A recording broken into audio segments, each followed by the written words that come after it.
Alhamdulillah. Dan kita jaraknya ini jauh karena kita bukan muhrim.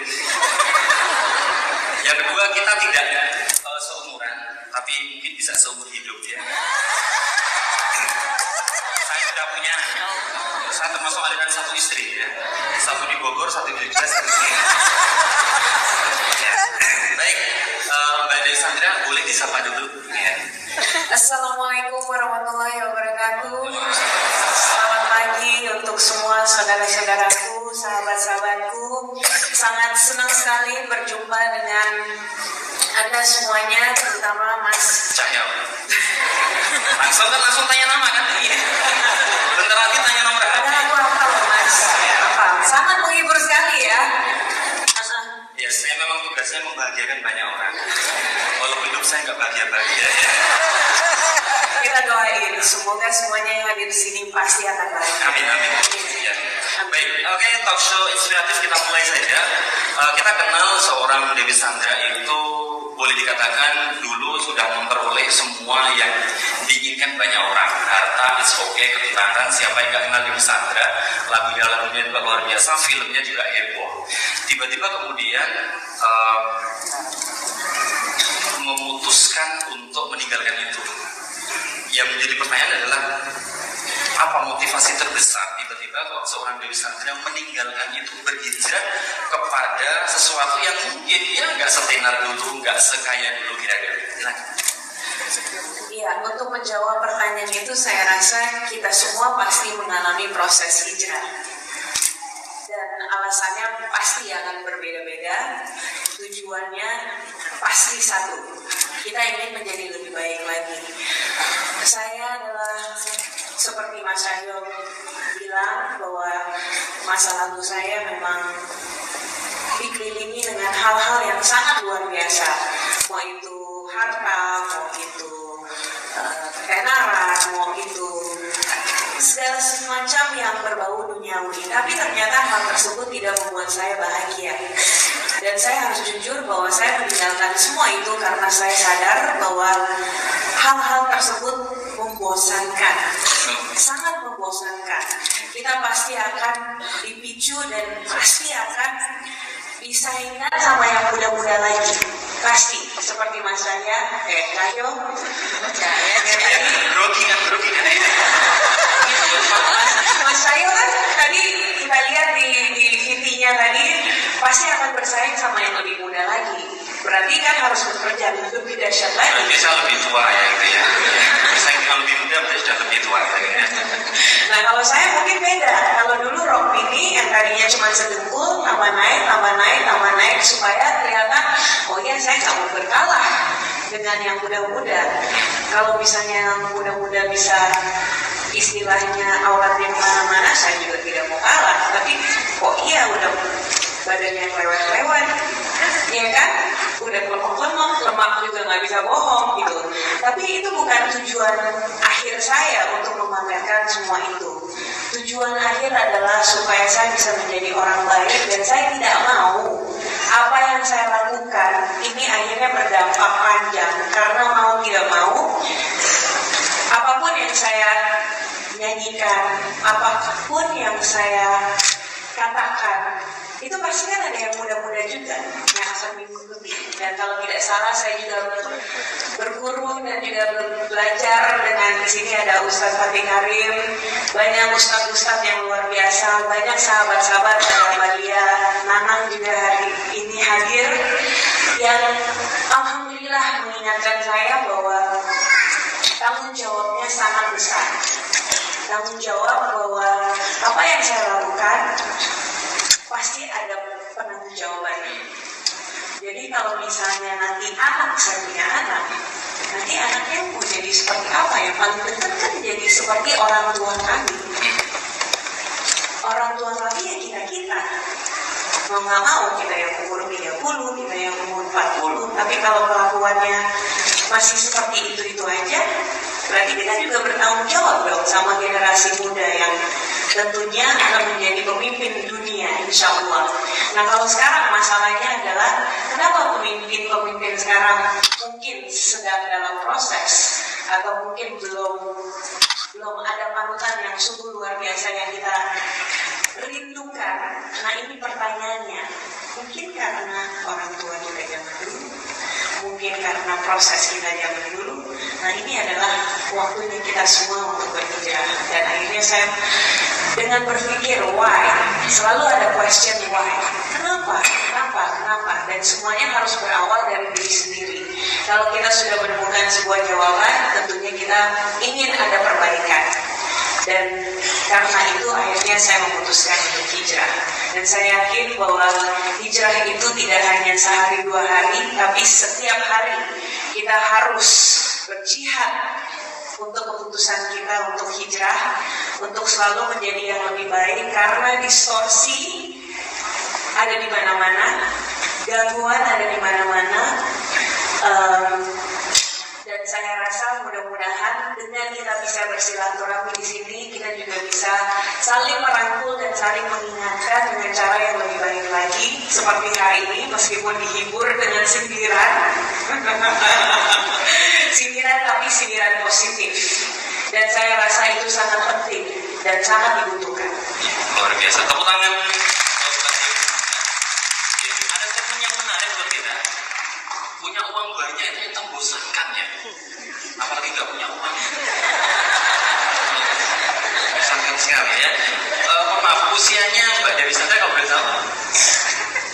Coba tebak-tebakan. Mas saya berapa umurnya? Saya 25. Ya. Berapa usianya? Umur saya alhamdulillah 35 tahun. 35, padahal wajahnya persis 34 ya. Ya. Baik, Mbak Dewi, apa momentum? Orang kan kalau bertobat, orang kalau berhijrah kan biasanya menunggu momentum ya. Ada yang ketabrak dan wah baru sadar, ada yang mati suri dan baru sadar gitu ya. Pernah nggak mati suri? Oh enggak. Momentum ya serem ya sebenarnya Mas Sayo ini ya. Momentum apa yang kemudian menjadikan seorang Dewi Sandra itu saya putuskan bahwa saya gitu untuk benar berhijrah. Momentum yang spesial yang mendorong itu apa? Sebenarnya setiap orang pasti punya trigger, dan setiap orang pasti kalau misalnya kita benar-benar membuka mata, membuka hati, tanda-tanda Allah itu ada di mana-mana. Sekarang bagaimana kepekaan kita sendiri untuk melihat tanda-tanda yang sesungguhnya sudah ada dari zaman dulu, zaman Rasul, zaman nabi-nabi kita, dari dulu sampai sekarang tentunya sudah ada. Cuman kembali lagi saya bilang bahwa distorsi semakin luar biasa, modern dan waktu semakin banyak, sehingga penglihatan kita, akal kita banyak godaannya. Tapi trigger saya memang adalah saat almarhum kedua orang tua saya meninggal dan saat saya gagal 2 kali dalam berumah tangga. Itu trigger paling parah, tapi juga menjadi sebuah hikmah yang tentunya khususnya untuk para wanita. Pasti kalau kita pernah mengalami gagal dalam rumah tangga, otomatis apalagi dengan status janda itu adalah sesuatu yang sangat tidak mengenakan. Di saat umum yang di luar sana membuat cap bahwa kita adalah orang yang gagal, itu sangat tidak enak, dan rasanya sedih. Tapi ternyata dalam kesedihan tersendiri saya itu adalah surat cinta dari Allah, bahwa Allah itu sangat rindu dengan saya untuk kembali kepada jalannya. Karena saya merasa bahwa setiap manusia tidak ada yang jahat. Setiap manusia pasti terlahir baik. Cuman karena kondisi, karena lingkungan, akhirnya kita terbawa, dan itulah yang harusnya kita mencari lagi. Apa sih sebenarnya tujuan akhir kita? Itu kembali kepada cinta yang sesungguhnya, yang tadinya kalau Mas Kaya bilang cinta kepada harta, cinta kepada orang tua, cinta kepada suami, cinta kepada anak-anak kita, semuanya bisa direnggut oleh Allah seketika. Cinta kepada diri kita sendiri bahkan, apalagi yang suka selfie kayak tadi kan, Mas Kaya masih suka selfie? Alhamdulillah sering.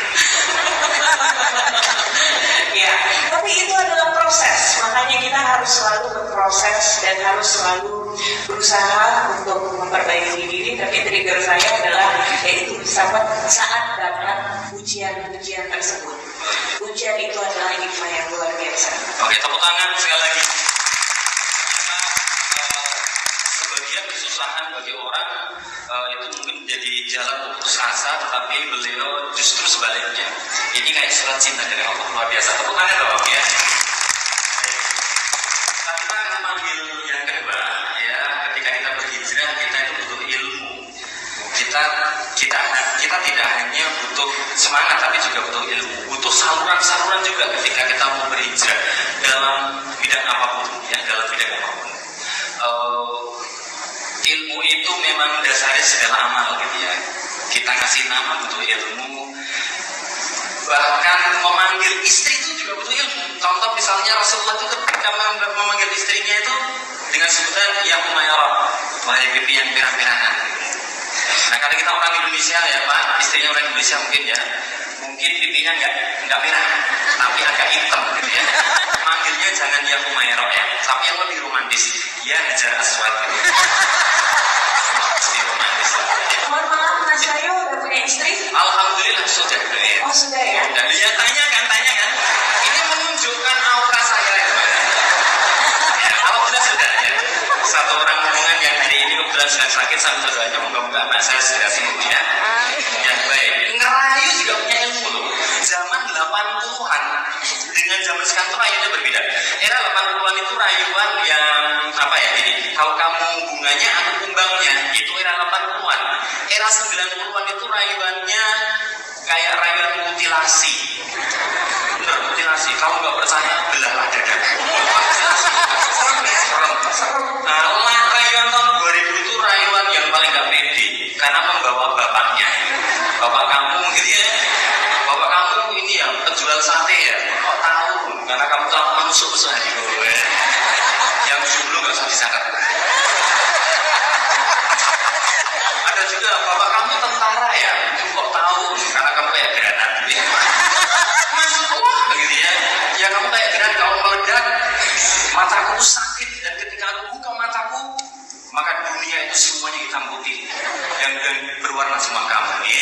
Masa direkam jangan betul. Saya kalau cuma Google aja banyak sekali ya. Butuh ilmu, tapi juga butuh saluran. Nah hari ini kita akan panggil ya satu lagi sosok yang inspiratif. Dia adalah seorang pengusaha ya. Kalau beliau ini artis juga pengusaha ya. Mungkin boleh nggak dikatakan maruk? Enggak ya. Oh ya. Ini pengusaha yang insya Allah telah memulai berhijrah dalam bidang usahanya. Kita panggil Mas Jody.